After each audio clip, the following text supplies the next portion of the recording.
அழகே அழகு சீரியலில் நம்ம அழகுமதிக்கு எவ்வளோ தான் பிரச்சனை வரப்போகுது.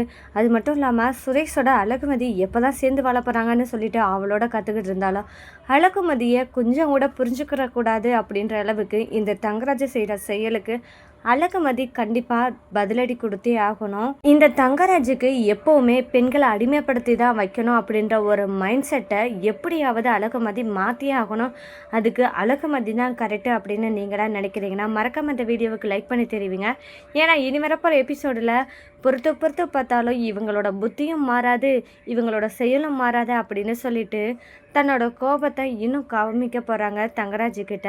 இந்த மாதிரி இடத்துல தங்கராஜுக்கிட்ட அவர் பண்ணது தப்புன்னு எப்படி உணர்த்த போகிறாங்க நம்ம அழகுமதி அப்படின்றதாங்க இனி வரப்போகிற எபிசோடில் ட்விஸ்டாக இருக்க போகுது. அழகுமதி சுரேஷை தள்ளி விட்டுட்டா அப்படின்றதுனால இவங்க 2 பேருமே ஒரே ரூமில் இருக்கக்கூடாது அப்படின்றதுக்காக தனித்தனி ரூமில் தூங்க சொல்லிட்டு ரேவதி சொல்லிடுறாங்க. இந்த மாதிரி நேரத்தில் தான் ரேவதியும் அழகுமதிகிட்ட பேச போகிறாங்க.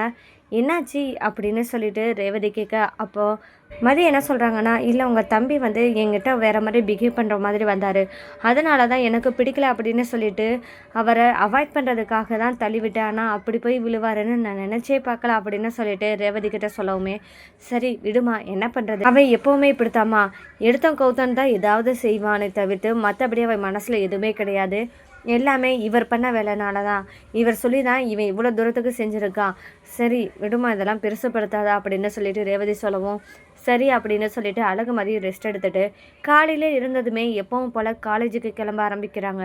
அப்போ தங்கராஜ் பார்க்குறாரு, இவ காலையிலே காலேஜ் கிளம்பி போகிறான்னா இவ கையில் சம்பாத்தியம் இருக்குன்னு தானே திமிரில் ஆடுறா, இவ திமிரை அடக்கே ஆகணும்னு சொல்லிட்டு தங்கராஜ் நினைக்கிறாரு. அப்போ சுரேஷும் அழகுமதி போகிறத பார்த்துட்டு எதுவுமே பேசாமல் அமைதியாக இருக்கும்போது தான் தங்கராஜ் சுரேஷுக்கிட்ட பேச ஆரம்பிக்கிறாரு. ஏண்டா சுரேஷ், லேசாக அவள் கையை தொட்டதுக்கே உன்னை கீழே பிடிச்சி தள்ளிட்டு உனக்கு தலை வீங்கிற அளவுக்கு பண்ணிட்டா, இப்படிப்பட்டவளுக்கு இவ்வளோ தைரியம் எங்கேருந்து வந்துச்சுன்னு நினைக்கிற, கண்டிப்பாக இவள் வேலைக்கு போகிறேன்னு திமிரில் ஆடுறா, இந்த வேலை அவள் கையில் இருக்கிறனால தான் சம்பாத்தியம் நம்ம கையில் இருக்குன்னு சொல்லிட்டு அந்த திமிருனால தான் இவ்வளோ தூரம் பண்ணுறா, அப்போ அந்த வேலையை இல்லாமல் ஆக்கிட்டால் எப்படி இருக்கும், கொஞ்சம் யோசிச்சுப்பாரு சுரேஷ் அப்படின்னு சொல்லும்போது, என்னம்மாம்மா செய்ய சொல்கிறீங்க அப்படின்னு சொல்லிட்டு சுரேஷ் கேட்க, விடு மச்சான் எல்லாத்தையும் நான் பார்த்துக்கிறேன் அப்படின்னு தங்கராஜ் சொல்ல, சரிங்க மாமா எனக்கு இப்போ டியூட்டிக்கு லேட் ஆகுது, நான் போலீஸ் ஸ்டேஷன் கிளம்பணும் அப்படின்னு சொல்லிட்டு நம்ம சுரேஷ் கிளம்ப ஆரம்பிக்கிறாரு. சரி மாப்பிள்ள நீ போயிட்டு வா அப்படின்னு சொல்லிட்டு சொல்லவுமே சுரேஷ் கிளம்பிடுறாரு.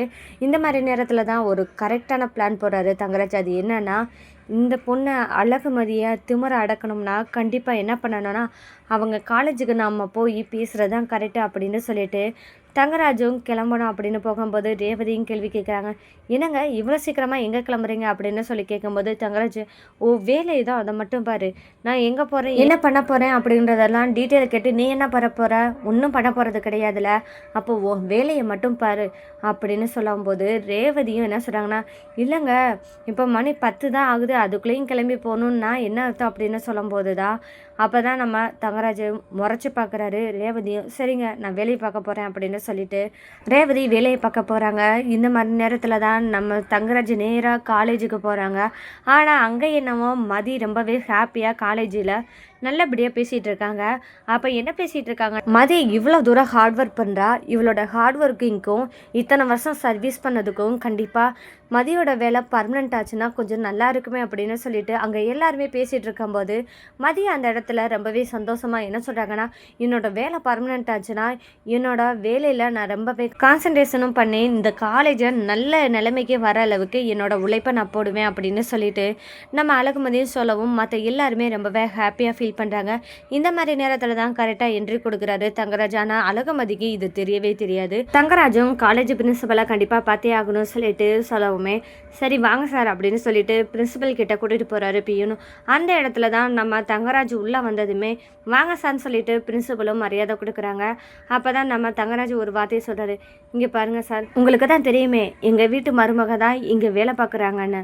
ஆமாங்க சார், அழகுமதியை தானே சொல்கிறீங்க, ஆமாம் ஆமாம் ஆமாம் அழகுமதி தான், அந்த பொண்ணை தான் நான் இப்போ என்ன சொல்கிறேன்னா எங்கள் வீட்டு பொண்ணுக்கு இந்த வேலை அவசியம் இல்லைன்னு தோணுது, அதனால் அழகுமதியை இந்த வேலையிலேருந்து கண்டிப்பாக நீங்கள் டிஸ்மிஸ் பண்ணி அனுப்பி விட்ருங்க அப்படின்னு சொல்லவுமே பிரின்சிபல் கேட்குறாங்க, சார் அழகுமதியான கேரக்டர் உண்மையிலேயே சொல்லப்போனால் இவங்கள மாதிரியான டிசிப்ளினான ஒரு லெக்சர் கிடைக்கிறதே ரொம்பவே கஷ்டம், அப்படி இருக்கிற இடத்துல நீங்கள் ஏன் இப்படி சொல்கிறீங்க அப்படின்னு சொல்லிட்டு பிரின்சிபல் கேட்டாலும் அந்த இடத்துலையும் என்ன சொல்கிறாருன்னா தங்கராஜ், இங்கே பாருங்கள் சார், எங்கள் வீட்டு பொண்ணுங்களுக்கு இந்த மாதிரி வேலையெல்லாம் செட் ஆகாது.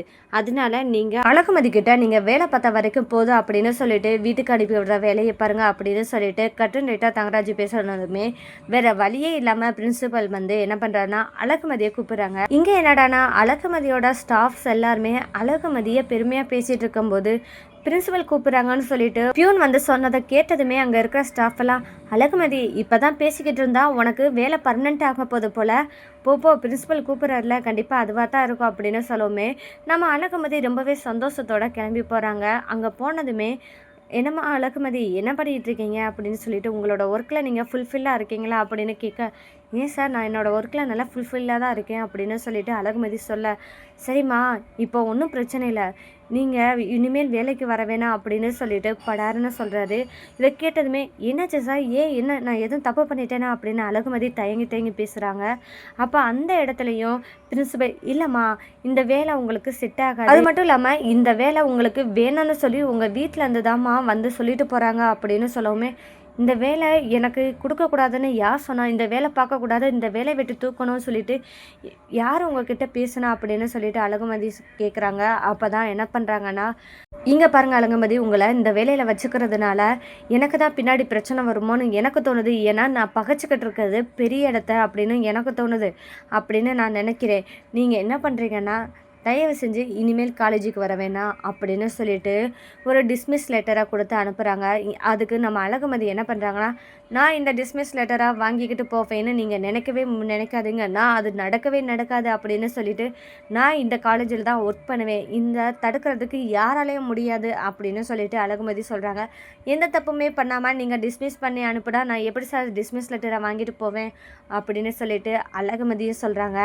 இதை கேட்டால் பிரின்சிபல், இங்கே பாருமா, இது என்னோட முடிவு மட்டும் இல்லாமல் கரஸ்பாண்டண்ட்டை மட்டும் இல்லாமல் எல்லார்கிட்டையும் நான் பர்மிஷன் கேட்டுட்டு தான் இந்த வேலையை பண்ணுறேன், அதுக்கு மீறி உன்னோட விருப்பம், இதுக்கு மேலேயும் இந்த காலேஜுக்கு வராதுன்னு சொல்லவுமே அந்த மாதிரி தருணத்தில் தான் இங்கே தங்கராஜ் என்ன சொல்கிறான்னா, சுரேஷுக்கு ஃபோன் பண்ணி, இங்கே பாரு சுரேஷ், நீ வேலையை விட்டு வரும்போது நீ போய் உன்னோட மனைவியை கூப்பிட்டுட்டு வீட்டுக்கு வா அப்படின்னு சொல்லும்போது, மாமா நான் எப்படி போய் அவளை கூப்பிட்டு வர முடியும் அப்படின்னு சொல்ல, இங்கே பாரு சுரேஷ், மாமா சொன்னால் அதில் ஒரு அர்த்தம் இருக்குன்னு உனக்கே தெரியும்ல, போ நான் சொல்கிறத மட்டும் செய்ய அப்படின்னு சொல்லும்போது அங்கே தங்கராஜுக்கிட்ட என்ன பண்ணுறேன்னா, அங்கே ரேவதி, ஏங்க இப்போ அழகுமதியை ஏன் இப்போ சுரேஷை வச்சு கூப்பிட்டு வர சொல்கிறீங்க, இன்னும் காலேஜ் டைமே முடியலை, நீங்கள் ஏன் இந்த வேலை பார்க்குறீங்க அப்படின்னு சொல்லி கேட்கும்போது, இங்கே பாரு ரேவதி, உன்னோட வேலை ஏதோ அதை மட்டும் பாரு, இங்கே பாரு ரேவதி, எதை எப்போ செய்யணும், எப்படி செய்யணும், என்ன பண்ணணும் அப்படின்றது எனக்கு தெரியும், நீ என்ன ஊடலை பேசிக்கிட்டு ரொம்பவே வாயை திறந்து பேசிகிட்டு இருக்கா அப்படின்னு சொல்லும்போது தங்கராஜோட அம்மாவும், அதை சொல்லுடா தங்கராஜ், இவ ரொம்ப தான் இப்போ ஓவராக பேசிக்கிட்டு இருக்கா வச்சுக்கிட்டு இருக்கா,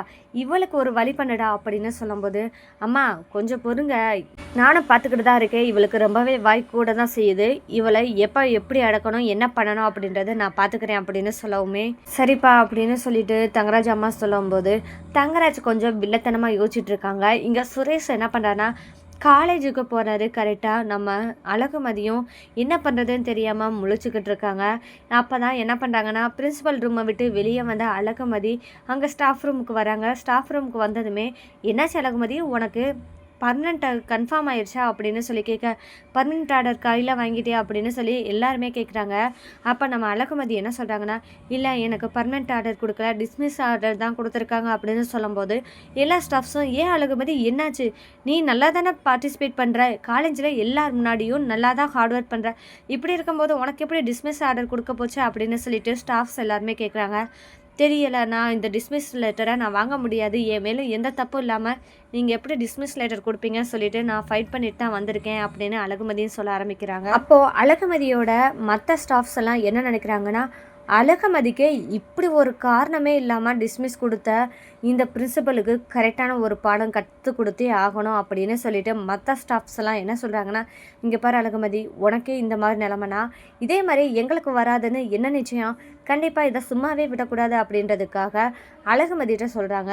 இதுக்கு ஏதாவது ஒன்று பண்ணி ஆகணும்னு சொல்லிட்டு அழகுமதிட்ட பேசுகிறாங்க. என்ன பண்ணலாம் சொல்ல அழகுமதி, அதை நாங்கள் பண்ணுறதுக்கு ரெடியாக இருக்கோம் அப்படின்னு சொல்லிட்டு மற்ற ஸ்டாஃப்லாம் சொல்லும்போது தான் அடுத்ததான் நம்ம அழகுமதி என்ன முடிவு எடுக்க போகிறாங்க. இந்த மாதிரி நேரத்தில் நம்ம சுரேஷும் வந்தால் சுரேஷோட நிலைமை என்னவா இருக்கும், அழகுமதியோட கான்ஃபிடென்ட்டையும் தைரியத்தையும் பார்த்தா நம்ம சுரேஷ் கண்டிப்பாக அதிர்ச்சி அடைஞ்சு போய் இவகிட்ட நம்ம வச்சுக்கவே கூடாதுன்னு சொல்லிட்டு பயந்து போய் இருக்க போகிறாரா, இல்லைன்னா அழகமதியோட டெசிஷனுக்கு கூடவே இருந்து உறுதுணையாக இருக்க போகிறாரா சுரேஷ் அப்படின்றதாங்க இனி வரப்போகிற எபிசோடில் ட்விஸ்ட்டாக இருக்க போகுது. அப்படியே நம்ம அழகமதிக்கு சுரேஷ் கண்டிப்பாக உறுதுணையாக இருந்தால் சுரேஷும் நம்ம அழகமதியை புரிஞ்சுக்க ஆரம்பிப்பாங்களா, அழகமதியை சுரேஷும் புரிஞ்சுப்பாரா அப்படின்றதாங்க இனி வரப்போகிற எபிசோடில் அடுத்த ட்விஸ்ட்டாக இருக்க போது. இந்த மாதிரியான சுவாரஸ்யங்களை நீங்கள் தெரிஞ்சுக்கணும் மறக்காம நம்ம சேனலை சப்போர்ட் பண்ணி ஆதரவு தெரிவிங்க. மீண்டும் சந்திப்போம்.